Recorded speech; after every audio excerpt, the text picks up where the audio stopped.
United States. They wanted to set up their own government.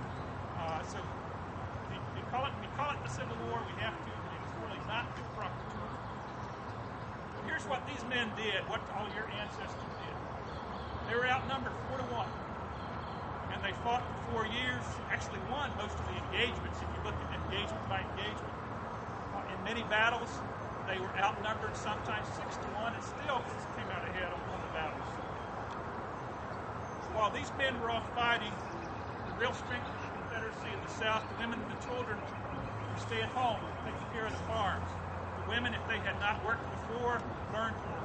They learned to take care of themselves. There's a great story about a woman named Sally Tompkins, a young woman in Richmond, Virginia, who started a hospital. She was not a nurse, she was not a doctor, not even a nurse, did not know anything about medicine. She started a hospital, and she had a death rate of 7%. The standard death rate in every other military hospital was 21%. Well, this also so angered the officers that were in charge that this woman was showing them up. They went to the Confederate Congress and got Congress to pass a law that anyone running a military hospital had to have a military title. They had to be a commissioned officer. Sally Tompkins is not one to be deterred. She went to Jefferson Davis and said, look at this. My death rate is 1/3 what these men are. What are you going to do about it? And Davis, to his credit, said, well, I can fix that easily enough. He made Sally Tompkins a captain in the Confederate cavalry. So Sally Tompkins was the first woman to hold a military commission in any army in the world. She continued to serve as a nurse, and she spent all of her money, all of her family money, serving the Confederacy. She's now buried in a little church cemetery in the upper neck of Virginia. On her tombstone it says, from the Bible verse, you were thirsty and I gave you drink, you were hungry and I gave you food. The South only had one big factory, Tredegar Iron Works, and yet we overcame the industrial might of the nation of the United States by building Brooke cannons. The Brooke cannon is recognized by both the North and South as probably the best naval cannon ever designed. We did not have any big gunpowder factories. But in 1 year, we built a factory in Augusta, Georgia, that made 3 million pounds of gunpowder. After the war, the Federals tested it and said this stuff is better than anything we've ever come up with. And so they used all of the powder they could have for years after that in their own federal army. Our ancestors fought a very gentlemanly war. When Robert E. Lee's army invaded Pennsylvania, he ordered his men not to take any private property. And he prosecuted anyone that did. A great story to come out of that, out of Chambersburg, Pennsylvania.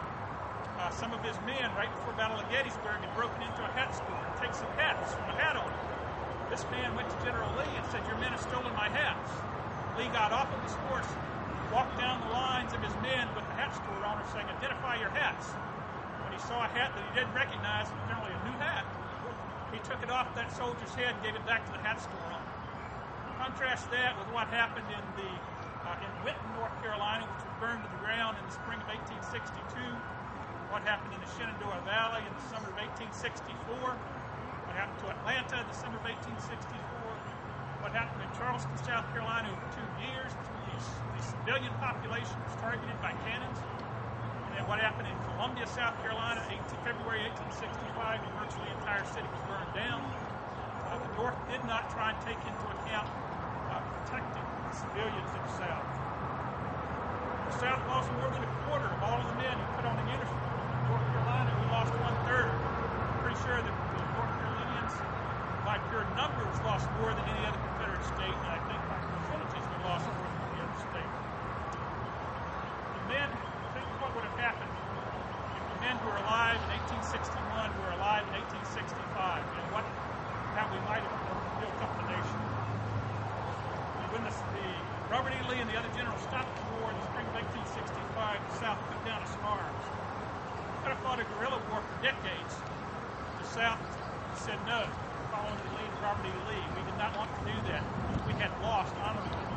So we did not do that, did not put the nation through a continuing war that could have continued for many years after that. Instead, we turned to honoring these men who did take up arms. In the early part of the 20th century, organizations like United Daughters of Confederacy put up statues. And now those statues are threatened. In the University of North Carolina, Silent Sam, about every year somebody tries to take that down, try and take down the statue. individual courthouses around the South. PC Society tells us that you lost the war. Get over it. Let us take down these statues. Let us take away these Confederate flags because these are divisive. These are not inclusive. These are hurtful. Think about other people if they tried to say that. We would not tell black people to get over slavery. We would not tell the Jews to get over the Holocaust.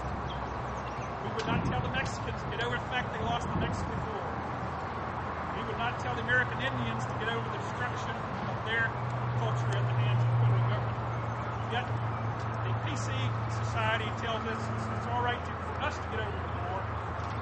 We're told that if we try and salute the Confederate flag or if we try and sing Dixie, it's a racist thing.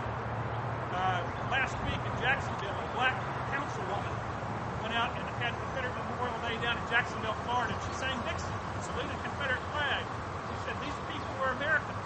I have no trouble doing that. Almost immediately, a black woman columnist in the Jacksonville Times-Union wrote a column saying, what is wrong with this woman? Has she lost her mind?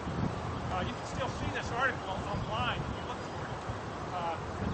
They treated that woman with disrespect because she essentially crossed party lines and met with the SCV and honored the Confederate dead, and the PC crowd in the newspaper was stunned and ashamed of her.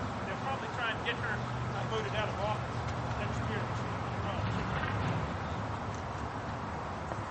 The crowd also won't talk about the reality of today. The reality of racial discrimination, reality of bigotry is just much easier to focus on than the Confederacy. The same people focused only on slavery in the southern United States that did it 145 years ago will not say anything about the slavery that exists in Africa and the Middle East today. They don't dare say that it was North African Muslims who created the slave trade by going into the interior of Africa, stealing these slaves from their country, bringing them to the coast, and acting as middlemen. You don't want to say anything wrong about Muslims because you'll get the Council for American and Muslim Relations or whatever coming down on you. They don't say that the Quran, the book that the Muslims live by, particularly endorses the idea of slavery. And that slavery is practiced in Africa with Muslims selling Christians into slavery today. The same people that talk about racial discrimination and consider this racial discrimination to flying the Confederate flag say nothing that was really white Southerners, probably our fathers and grandfathers, that listened to Martin Luther King and agreed to stop racial discrimination. Martin Luther King did not operate in a vacuum. He did not wave a magic wand and say that racial discrimination and segregation is over. He certainly was the catalyst that started it. But the real strength of what happened and how we got rid of this segregation and discrimination was the 99% of the white people in the South that agreed this is pretty silly. I had a great conversation with Big House Gaines when I was writing his book, talking about that. His father was the best cook in all of